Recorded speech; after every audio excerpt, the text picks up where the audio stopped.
Assalamualaikum warahmatullahi wabarakatuh.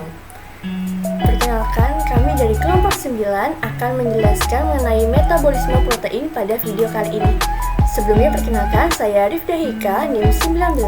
Dan saya Royutul Janah, NIM 052.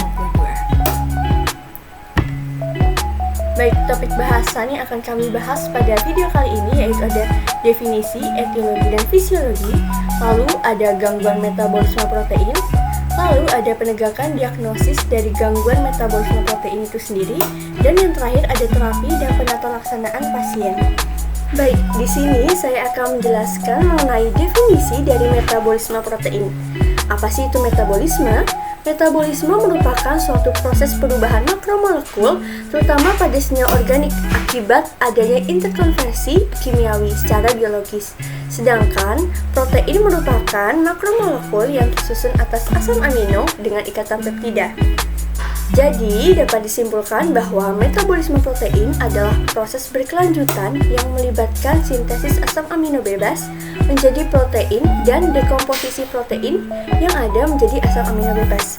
Jadi, metabolisme protein ini memiliki dua fase, yaitu fase anabolisme dan fase katabolisme. Fase anabolisme yaitu perubahan senyawa sederhana menjadi senyawa kompleks. Contohnya, perubahan asam amino menjadi senyawa protein.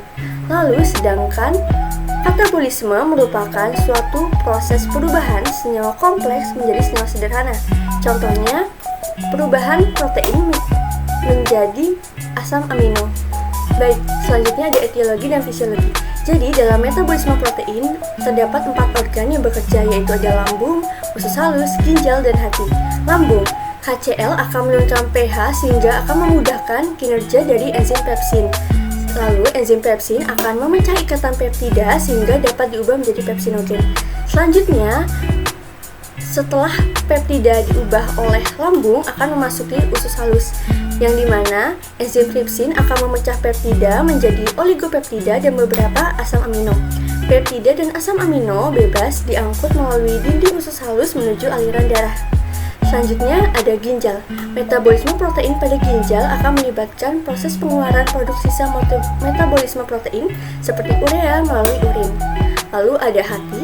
Hati berfungsi sebagai pusat metabolisme tubuh secara keseluruhan dan sebagai sumber energi tubuh. Hati akan menghasilkan ureum, produk akhir dari katabolisme protein dan asam amino. Selanjutnya ada gangguan metabolisme protein. Yang pertama ada fenilketonuria, merupakan kondisi genetik dari tubuh yang dimana tubuh akan mengalami penumpukan fenilanin sehingga tubuh tidak mampu lagi untuk menguraikannya. Gejalanya terdapat yang pertama, memiliki bau nafas, rambut, urin, dan kulit yang tidak sedap. Lalu ada ruam pada kulit, kejang dan tremor. Lalu ada warna kulit, mata, dan rambut berubah menjadi lebih terang. Dan gejala paling parahnya yaitu terjadinya mikrosefalus. Selanjutnya ada penyakit sirop maple atau MSUD. Penyakit ini bersifat genetik akibat adanya suatu mutasi gen, terutama gen yang berfungsi sebagai perangsang produksi protein, sehingga urin penderita akan berbau seperti sirup maple. Gejalanya yang pertama itu bau manis pada kencing, keringat, atau kotoran telinga mereka, kelesuan, lalu ada irritabilitas atau kerewelan, dan terakhir ada kesulitan memakan. Apabila gejala ini tidak diobati, maka akan berlanjut ke krisis metabolisme. Baik, selanjutnya ada penyakit berupa alkaptonuria. Alkaptonuria ini yaitu kelainan genetik yang menyebabkan urin dan beberapa bagian kulit berwarna hitam atau gelap yang disebabkan karena terganggunya proses penguraian asam amino akibat perubahan pada gen. Nah, gejala dari penyakit alkaptonuria ini yaitu berupa bercak kehitaman, keringat dan kuku berwarna gelap, bintik coklat atau abu pada mata, dan radang sendi.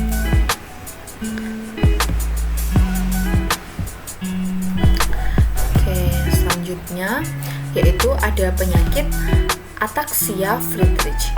Nah, penyakit ini terjadi pada saat sistem saraf akan mengalami degradasi granulasi seiring bertambahnya usia, seperti hilangnya kemampuan berbicara, mendengar, melihat, hingga otot menjadi kaku. Hal ini disebabkan karena mutasi gen yang memproduksi protein bernama frataxin.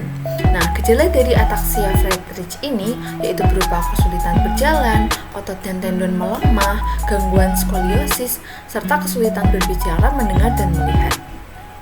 Selanjutnya yaitu ada jenis pemeriksaan pada gangguan metabolisme protein. Yang pertama yaitu untuk pemeriksaan urin. Pertama yaitu ada pemeriksaan protein urin total. Tujuan dari pemeriksaan protein urin total ini yaitu untuk mengukur jumlah protein total dalam urin. Selain itu juga untuk membantu mendiagnosis kondisi yang menyebabkan proteinuria seperti penyakit ginjal, diabetes, dan infeksi saluran kemih. Yang kedua yaitu terdapat pemeriksaan kuantitatif albuminuria. Nah, pemeriksaan ini bertujuan untuk mengukur jumlah albumin dalam urin serta untuk membantu diagnosa dan memantau penyakit ginjal. Yang ketiga, terdapat pemeriksaan elektroforesis urin. Nah, pemeriksaan ini digunakan untuk memisahkan protein urin menjadi berbagai fraksi.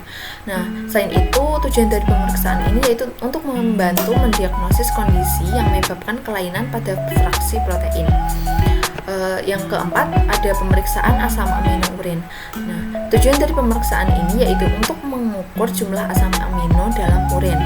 Dan yang terakhir yaitu ada pemeriksaan asam amino bebas, yang dimana tujuan dari pemeriksaan ini yaitu untuk mengukur jumlah asam amino bebas dalam urin.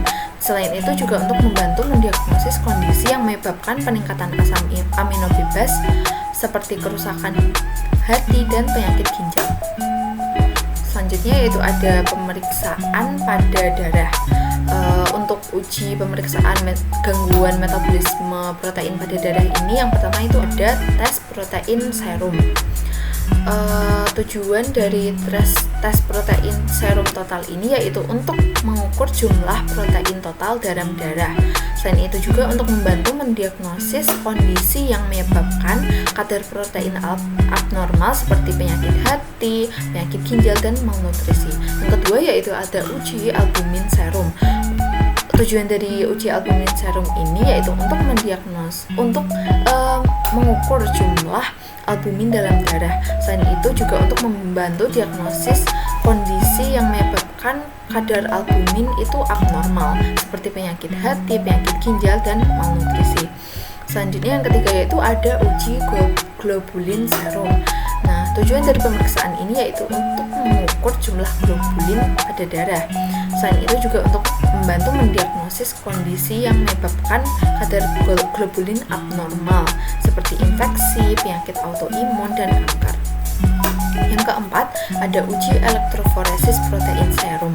Nah, tujuan dari pemeriksaan ini yaitu untuk memisahkan protein serum menjadi berbagai fraksi seperti uji elektroforesis protein pada urin tadi. Nah, untuk yang terakhir yaitu ada uji protein C reaktif atau CRP. Nah, tujuan dari pemeriksaan ini yaitu untuk mengukur tingkat peradangan dalam tubuh. Selain itu juga untuk membantu mendiagnosis dan memantau kondisi yang menyebabkan peradangan seperti infeksi, penyakit autoimun, dan penyakit jantung.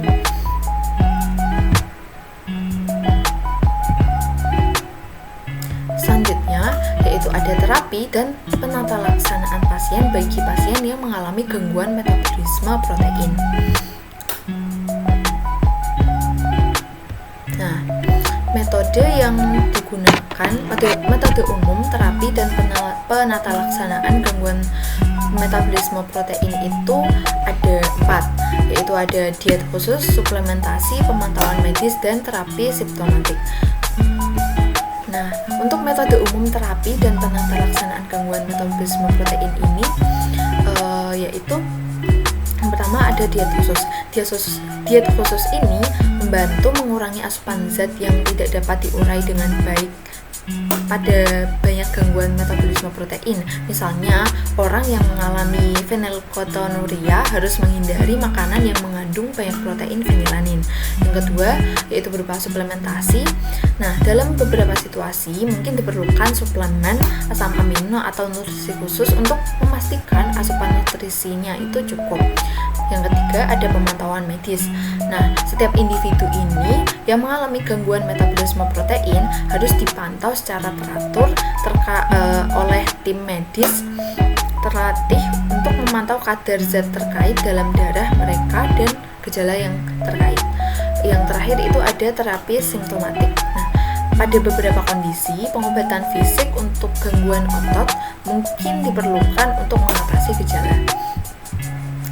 Nah, berikut sumber materi atau referensi yang kita gunakan untuk membuat PowerPoint metabolisme.